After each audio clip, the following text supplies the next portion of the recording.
When you crave for some fancy food at home, make these and surprise your family with the cheesy goodness. Wow, this is one spoonful of pure happiness. Don't you think so?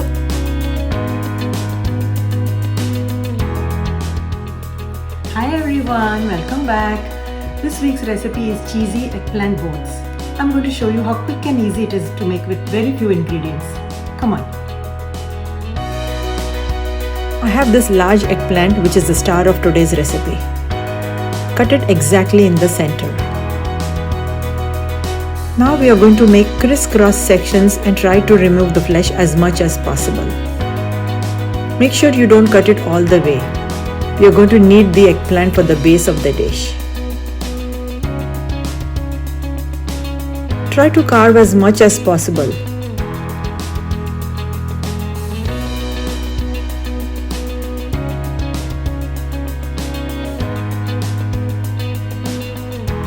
Apply oil so that they don't brown.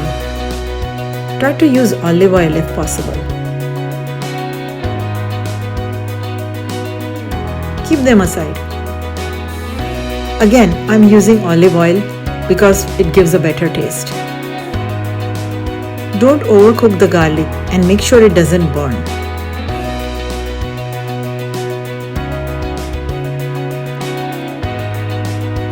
We don't have to brown the onions. Just saute for a minute or so.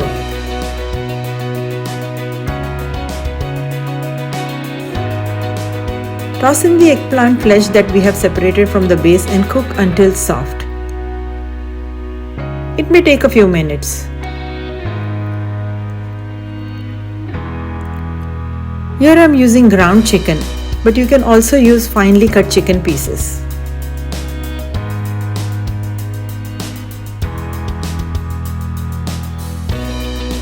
Season the mixture well for the flavors to pop up in the final dish. You can adjust the seasonings as per your liking. Use pasta sauce that is thick so that it doesn't give out too much moisture. At this point, we need to mix well so that the flavors incorporate and the chicken cooks completely.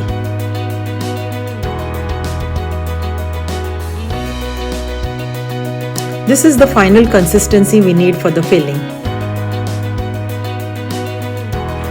Now start assembling the eggplant boats, alternating layers of cheese and chicken mixture until it fills to the top.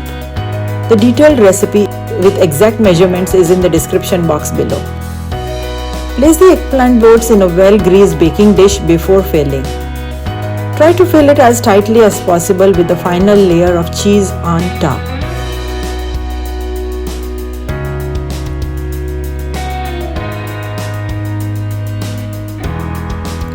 You should not have any leftovers if you have filled them tightly, pressing them down.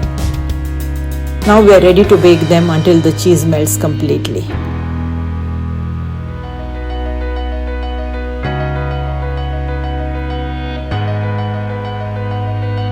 Wow, look at how amazing these eggplant boats look, and the aroma from the baking has filled the kitchen.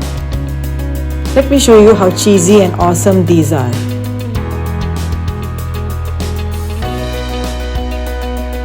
Amazing, right? I hope you enjoyed the recipe. If you like the recipe, give it a thumbs up, leave your comments below, and don't forget to subscribe. See you next week. Bye.